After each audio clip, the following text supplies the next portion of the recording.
සුබ දවසක් ඔයාලට. අපි අද කිරි රොටි හදමු. මුලින්ම අපි ඒ කිරි රොටි කන්න හදන සම්බෝලය හදන විදිය බලමු. ඒකට අපිට ඕන වෙනවා ගාගත්ත පොල් ටිකක්, සුදු ලුණු ටිකක්, ඉඟුරු ටිකක්, ලුණු ටිකක්, දෙහි බෑවක යුෂ, මිරිස් කුඩු ටිකක්, පොල් කිරි ටිකක්, ලුණු කුඩු චුට්ටක් ඕන. මිරිස් කුඩු වලට වතුර චුට්ටක් දාලා පේස්ට් එකක් හදලා මේ ටික ඔක්කොම එකට බෙන්ඩර් කරලා අන්තිමට දෙහි යුෂ චුට්ටක් දාලා ගන්න තියෙන්නේ.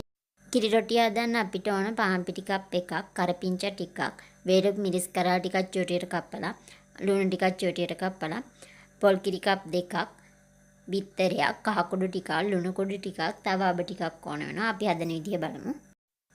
මුලින්ම පාන් පිටියකට කහ කුඩු ටිකයි ලුණු කුඩු ටිකයි දාලා ටිකක් විස්ක් කරගන්න. ඒක හොඳට කලවම් වුණාට පස්සේ බිත්තරේ හොඳට ගසලා අරගෙන ඒකත් මේකට දාගන්න.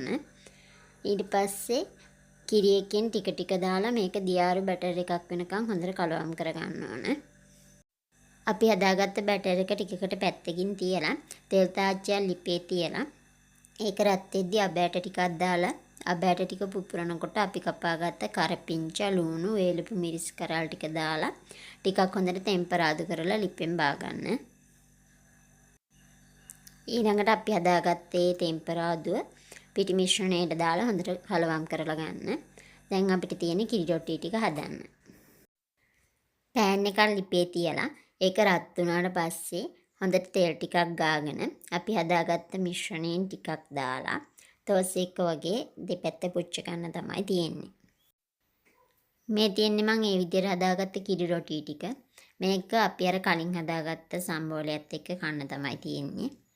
ඉතින් මගේ වීඩියෝ එක හොඳයි කියලා හිතෙනවා නම් ලයික් කරන්න, කමෙන්ට් කරන්න, යාළුවන්ටත් බලන්න ෂෙයා කරන්න.